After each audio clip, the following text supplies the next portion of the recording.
Hey, what's up everybody? My name is Zelkenon and this is another Smite super builds. Yeah, this video is gonna be a little late today, so that kind of sucks. But nevertheless, this is Fenrir build. You can tell right off the bat, this is not for conquest. This is more for if you get Fenrir in assault and the match of the day, which today is RAGNAROK. So you get to play Fenrir in there.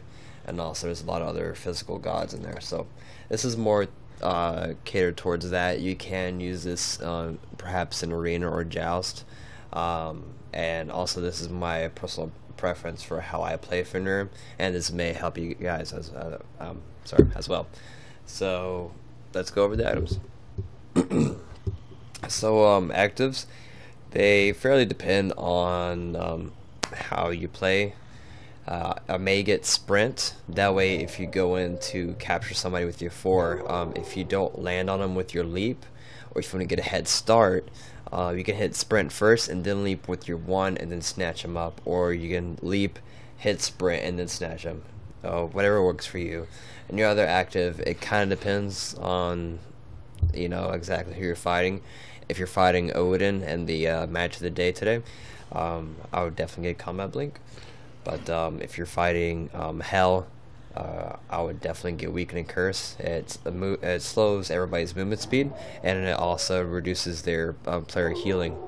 So those are some active choices for Fenrir. So I rush Mystical Mark right away. I buy the full thing right away. Reason being, Fenrir and like all assassins, they are really close-up fighters, right?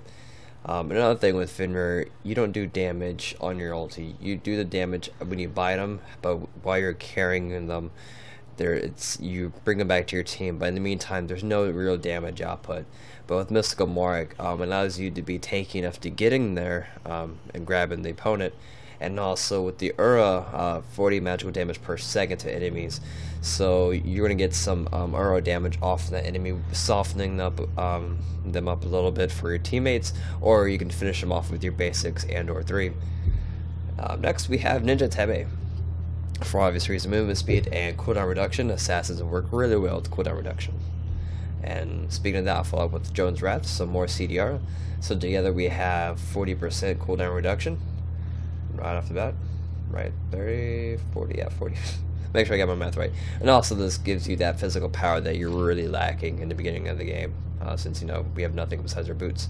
So this works well. Also we get to start our penetration, so that's more damage for us. I pick up Anka the Golem, since we do get Mystical Mark, and this kind of makes you a little bit more tankier. That way you can survive and get into the team fights and pull somebody out of the team fight for your team, and you to kind of single out and kill them easily.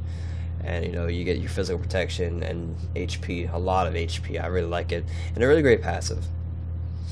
So that health you get from this Ankh and Mystical Mark, you gain physical power from that. Next we have Focus Voidblade for more power that we need and more protection, and penetration also. So we have 25 protection with 11, so we have 36 out of 50. Sorry, it's 50, right? 50, yeah, 50. So as you see here, 36 out of 50. That's fairly good. So that helps out our damage output as well, since we're kind of like a warrior build here almost. So it works well, deal damage and tanky. And next, Runic Shield. So without this item, our magical defense is really low, sitting around 40-ish, 48-ish. Especially in the match of the day, you're gonna be fighting Hell and Freya's. So Freya can deal some pretty nice damage to you, as well as Hell if you try to snatch her with her 3. So this allows you to kind of resist that, and also with the great passive, especially against Freya, she follows up with her 1 and 2 in basic attacks, right? So if she hits you once, the next few ones aren't going to hurt you as much with this passive. And also offer some really great HP 5 to help you sustain and keep in the assault lane longer, and also offering more power. So this is what I use. I've been doing really well with this whenever I get Fenrir in assault, and for match of the days, like today, RAGNAROK. So you can apply this to arena, I suppose, It's a little bit pricey to start with, especially with the Mystical Mark. I'll probably just get Boots first and then Mystical Mark, or Boots, Jones Wrath, then Mystical Mark. Conquest is most likely will not work for you at all. I don't really know a good Conquest build for Fenrir, really. I haven't really seen Fenrir in the jungle at all, really. 3v3, this could work, I suppose, as well, but you get the point. So, as you can see here, we have 144 power. That's fairly nice, especially with our 36 penetration. We have a lovely 219 physical defense and 108 magical defense.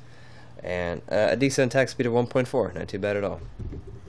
So, let's go ahead and get potions, get that ready.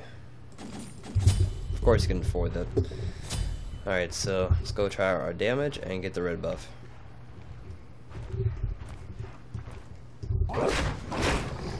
As you see that's some pretty nice damage while being really tanky. The yellow numbers are the mystical marks taken off. 144, 178. And then we're going to move on to Gold Fury. And then I'll pop the potions.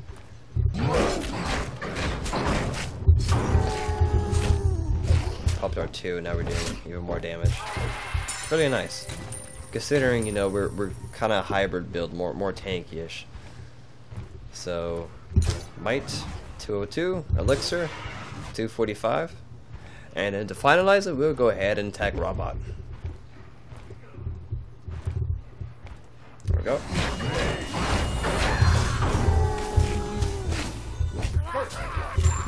Really good. Really good. He does consume quite a bit of mana when trying to use your 3 and 2 combos, but hey, it's a sacrifice.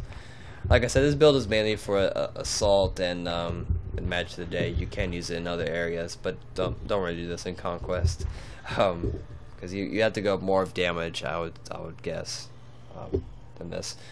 But yeah, if you guys want to see any other builds, let me know in the comments below.